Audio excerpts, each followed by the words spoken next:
Week 18 NFL bets, got 2 games on Saturday and a full slate on Sunday. I got 3 plays for you from both of those days. Let's get into the picks.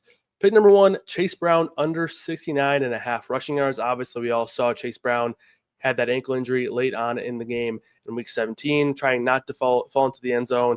High ankle sprain is what it's been for Chase Brown. He hasn't practiced at all this week, so I do think there's a really good angle here of him, trying his best to suit up for a game that is win or go home, and he's just unable to be a full go, or maybe he even really isn't able to participate much at all. But I do think he's going to try his best to go, considering that he's questionable here and obviously the situation. But even if he was a full go, I still think that the under could be a good play here, as the match is very difficult. Steelers are allowing the 3rd fewest rushing yards to opposing running backs. And then the Bengals, their offensive strategy all year long has been to throw the ball, put the ball in Joe Burrow's hands. They have the highest pass rate over expectation in the NFL.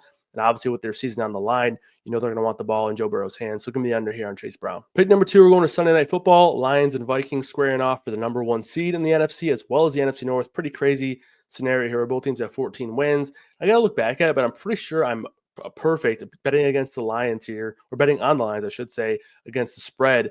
Not really all that much of a feat, considering they're 11-4-1 against the spread so far this season. That's tied for the best in the NFL with, you guessed it, the Minnesota Vikings. But I just have a lot of confidence betting on this Lions team. Obviously, I think they're one of, if not the best teams in the NFL. And obviously, with the current struggles they've been having on the defensive side of the football, you look at that and you might have some fear there.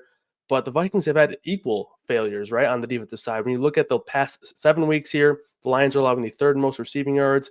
When you look at the Vikings, they're allowing the 2nd most. So I think both struggles have been equal on the defensive side of the ball, especially in the secondary. This game will be a shootout. I have no doubts about that. And there's no team in the NFL I'd rather have in a shootout than the Lions. They have the better offense, better offensive line, and the better running back. So give me the Lions here in what I'm expecting to be a shootout. Pick number 3, going to stay in that same game here, and a lot of the same narratives apply as well. Jared Goff over 33.5 pass attempts. As I said earlier, the Lions are going to be in a spot where they should be able to have a lot of success throwing the ball. And obviously with their defensive struggles, they're likely going to be needing to be putting up as many points as possible in order to keep up with the Vikings as well. Goff has 34-plus pass attempts in 5 of his last 6 games. While some of those pattern and trend bets don't really pan out a whole lot, this one I do think is a key theory point to showing how the Lions have adapted over the past month and a half to the current struggles on defense thanks to injury. So I do think they're going to be looking to throw the ball early and often. So give me the over there on Jared Goff's pass attempts. More picks like these, check out scoresandodds.com and subscribe to the Scores and Odds YouTube channel.